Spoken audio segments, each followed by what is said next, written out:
So Friday was when I introduced Newton's law of heating and cooling. And basically, you want to sum it up, Newton's law just says the difference between an object's temperature and the temperature of the surrounding environment is proportional to the rate that it changes temperature. So if the object has a bigger difference between its temperature and the object's temperature, what happens to its rate? It goes faster. If there's a smaller difference, then your object changes temperature slower. That's basically what it says. The other thing I need everyone to understand is objects want to be the temperature of their environment. If you stick something in the freezer, it's going to freeze. It wants to be the same temperature that it is around it. If you take ice cream outside on a summer day, it wants to be the same temperature as outside, so it's going to melt the ice cream. So objects want to be that temperature. As soon as you put an object in another medium that's a different temperature, it's going to start changing. Unless, of course, it's human and we're warm-blooded, we're not all 72 degrees right now. We maintain our temperature because we have our own heating system that's going on all the time, right? Inanimate objects want to be the temperature of their environment. So this is Newton's law. Says that let's talk about the letters. What does the capital H stand for?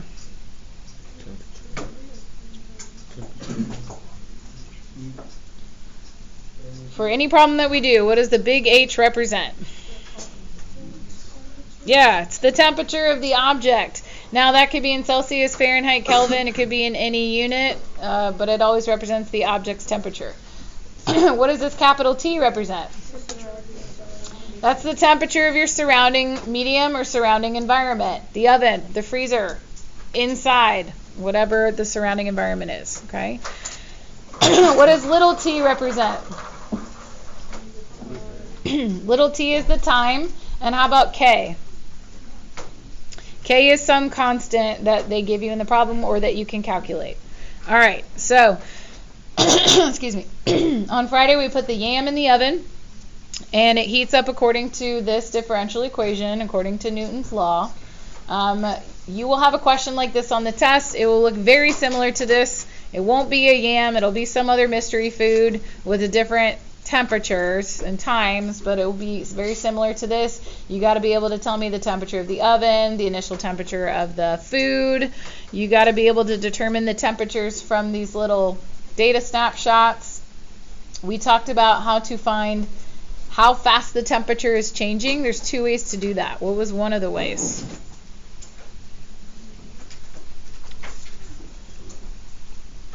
What was one of the ways to figure out how fast the temperature of that yam was changing?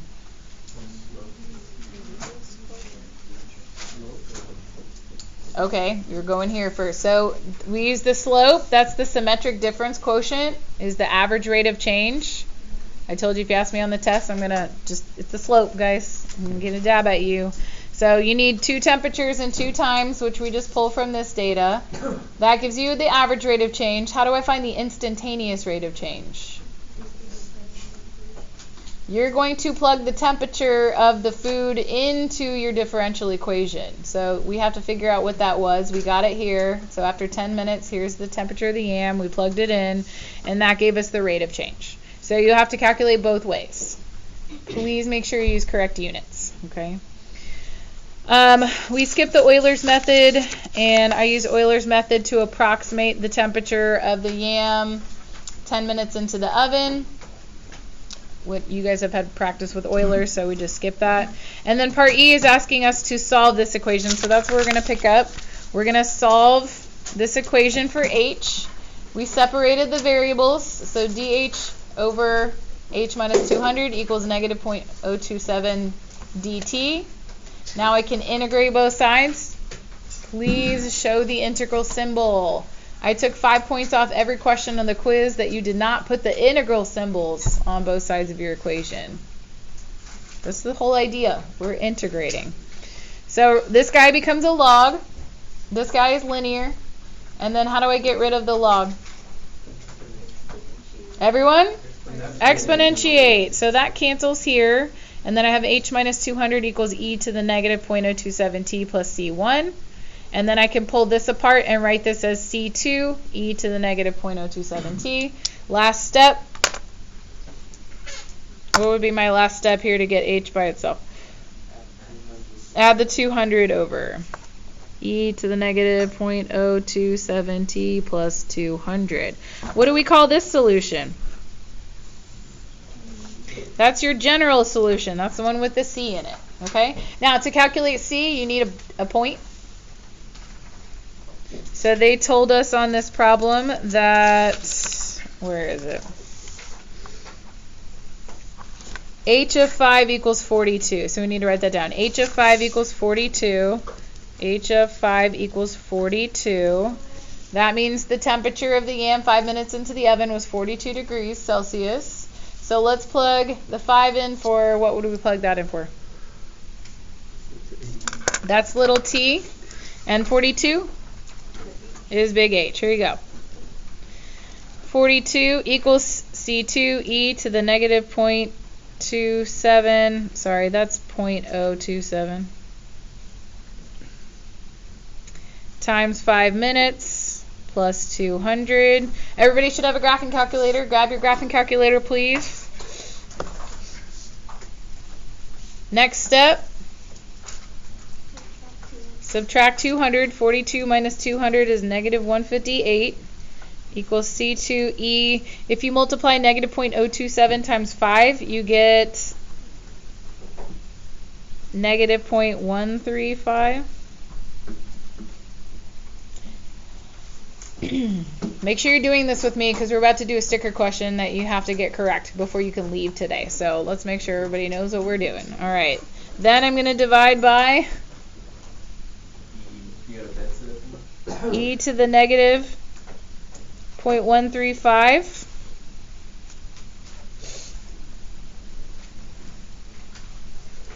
Do you need a piece of paper? All right, so C2 either equals negative 158 over e to the negative 0.135, or what's another way we could write that?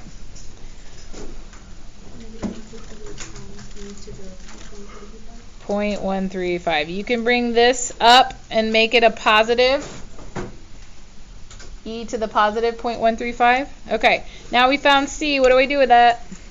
You're going to plug it back into the general solution, and we're going to find our particular solution. So H equals negative 158 e to the 0.135 times e to the negative 0.027t plus 200. And I heard someone already try to combine those together. That's fine. You do need to combine those e's together. If you forgot to do that on quiz 2, you lost 2 points for not simplifying your answer. You have to combine the e's together. So H equals negative 158, e to the what?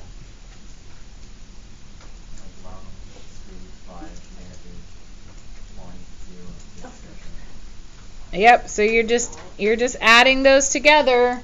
I don't care what order you write it. 0.135 minus 0.027t, or you can swap that order, okay? Now, don't forget the 200. What was the 200? What did that represent for this problem? That was the temperature of the oven. And it's just chilling right there. Interesting. Okay. So, this is your particular solution. Now for part F, it wants you to use your particular solution to predict the temperature of the yam after 10 minutes in the oven. So I'd like everybody to please plug in a 10 for that little t and round your answer to 4 decimal places. This is not the sticker question. This is preparation for the sticker question. This is me making sure everybody's doing what they're supposed to be doing.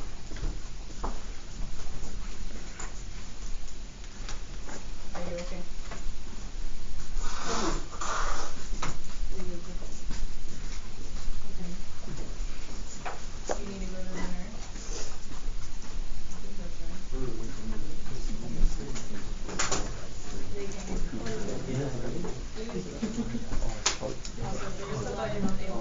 Monday?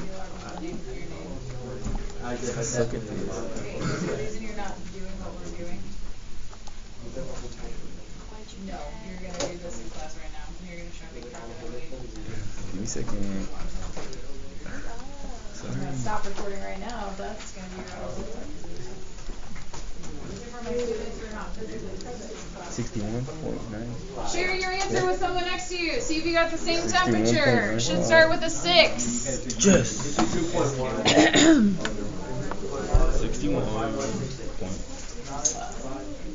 Hopefully.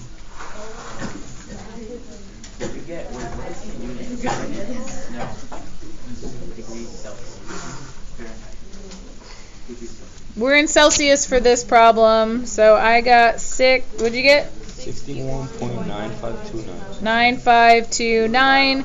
That is in degrees Celsius. Let's compare that to the given data point. What was the temperature that was given at 10 minutes? 62. Oh, look, that's about 62. So those are pretty close together. Euler's method gave me 62.7. So they're all very close to each other. On the test, people are going to get something like 60 or maybe like 75. And they're like, is this close enough? No, not really. So if your answer is that far off, then probably you made a mistake somewhere. They should be really close to each other no matter which method that you use. Okay? All right. Next question. Number 5 wants us to solve Newton's law. So Newton's law says dH dt equals K times H minus T. dH dt equals K times H minus T. I want you to solve that for H. We're solving this differential equation for H. Again, Newton's law says an object changes temperature at a rate that's proportional to the difference between the object's temperature and the environment's temperature. So if just like I did on Friday, we're going to separate our variables. This is going to be dH over H minus T equals K times D little t. Now I can integrate both sides. Sorry, you can see all my writing. What is this going to equal? Natural log of H minus T. Before I move on, are you sure? What's the derivative of H minus T if T is a constant? It's dH. Okay, so this truly is du over u. I feel like we've been glossing over that a little bit, but what if it said T minus H?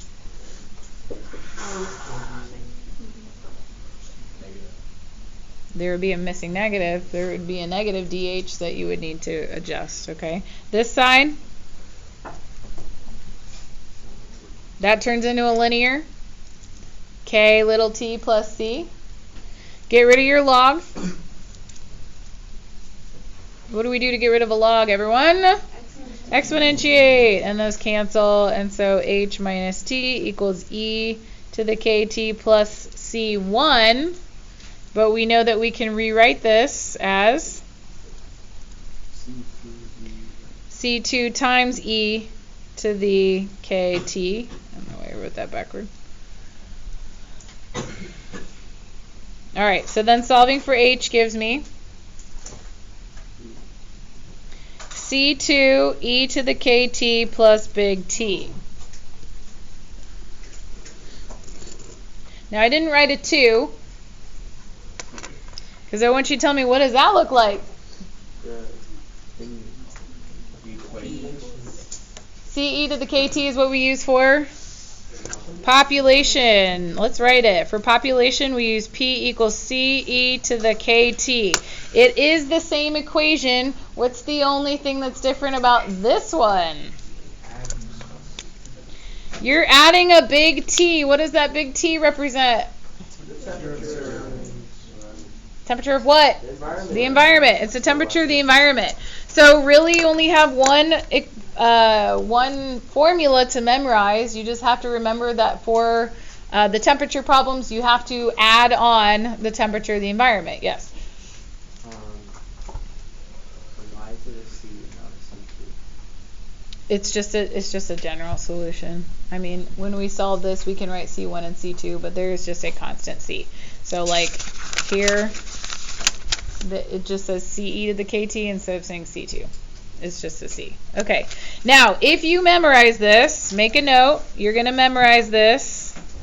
If you memorize this and I give you a differential equation on the test, you get to skip all of this and you can go straight from here to here. What are the only two things you need? Oh, you need K, which is this number, and you need T, which is this number. And you may go straight from here to here. Yay, that'll save us a lot of time on the test that we don't have to be integrating all over, right? So you're plugging your K and it's going there, you're pulling out your big T and it's going there. Now there is still one more constant, so to find that constant I do need a data point. But they're going to tell you, hey, the temperature is this at this time and you can find C, right? See how they gave me an extra point and I can plug it in and I can find C. So you can go straight from here to here on the test in that situation, okay? All right. Let's look at number 6. Let's do an application question with temperature. Number 6 says a thermometer reading 10 degrees Fahrenheit is brought indoors where the temperature is 75 degrees Fahrenheit. After 1 minute, the thermometer reads 30 degrees Fahrenheit. What's the temperature after 5 minutes inside? I need everybody to do this with me because number 7 is going to be on your own, and I'm going to wait until everybody gets number 7 correct. So if you follow along on number 6, you'll be able to do number 7. Okay. All right. So tell me what we know from the problem.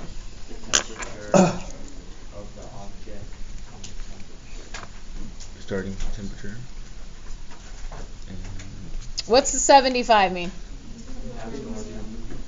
Big T.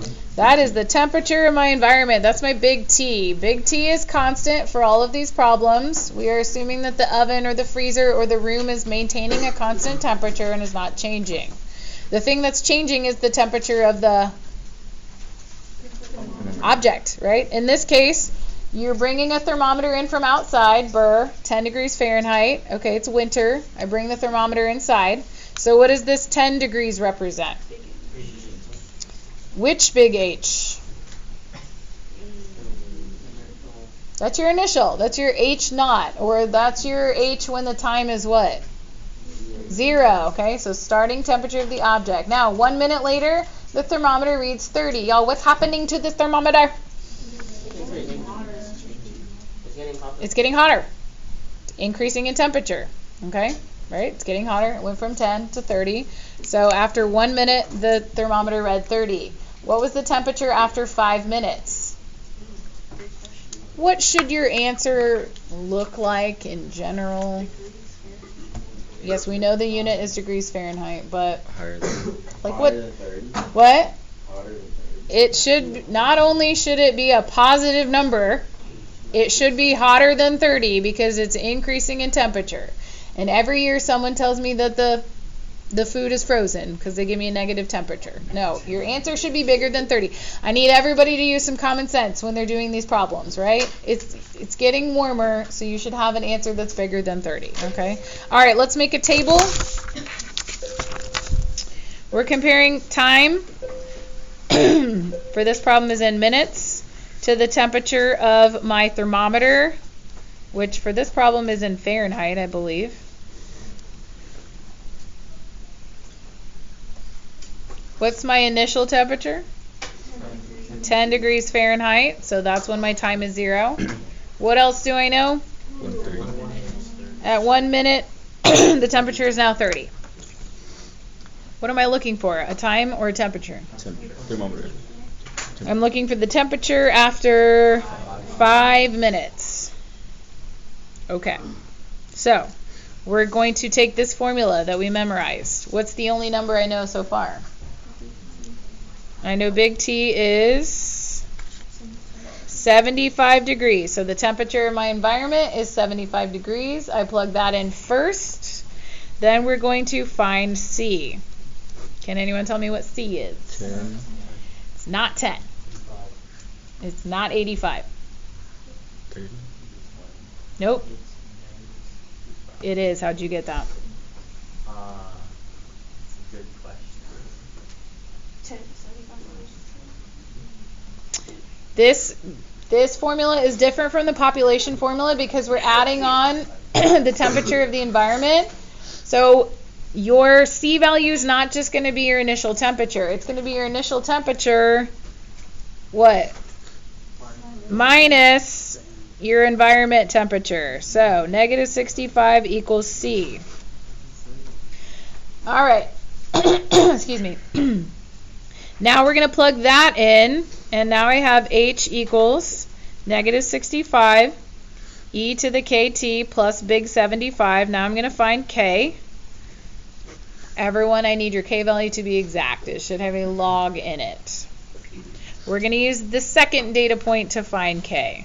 So here we go. H is 30, negative 65 e to the K. My time has been 1 minute has passed, plus 75. So next I need to,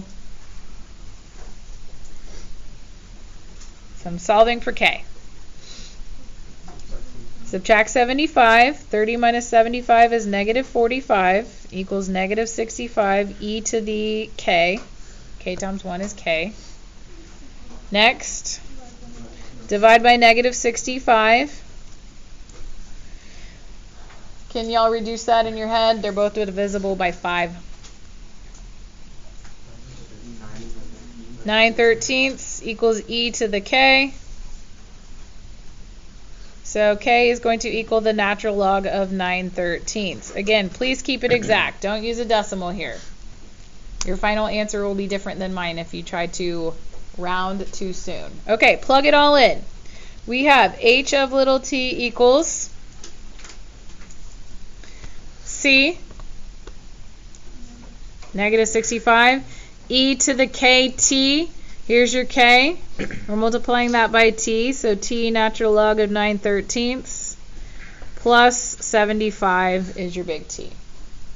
Now you can use this to answer any question or find any temperature, find any time. In this problem, we're trying to figure out the temperature of the thermometer after 5 minutes. So what do I plug the 5 in for? The little t. You're finding H of 5. 5 ln 9/13. This is easy. You just type this whole thing in your calculator, press enter, and that will give you your temperature. Let's round to 4 decimal places, please.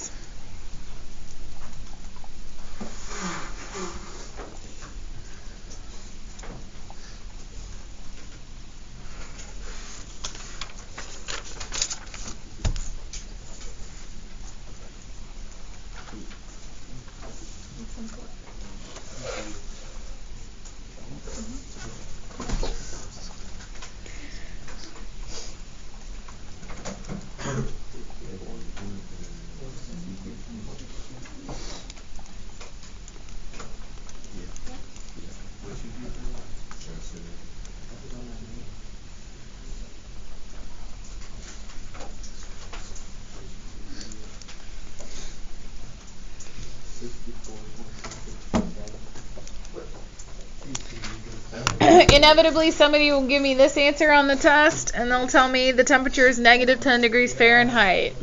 No, it's not. What did they forget to do?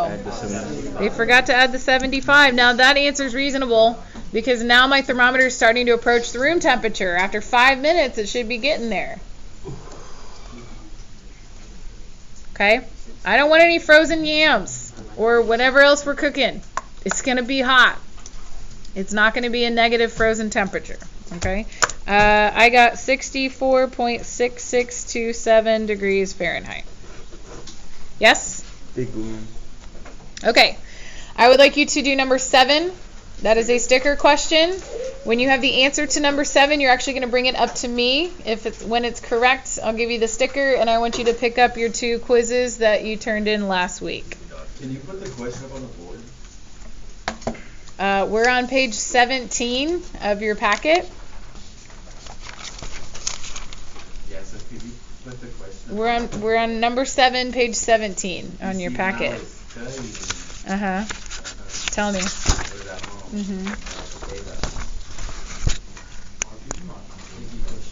Here's the question. Number 7 is your sticker question. Heck yeah. I'm going to stop the video. The answer is in a different file in Schoology.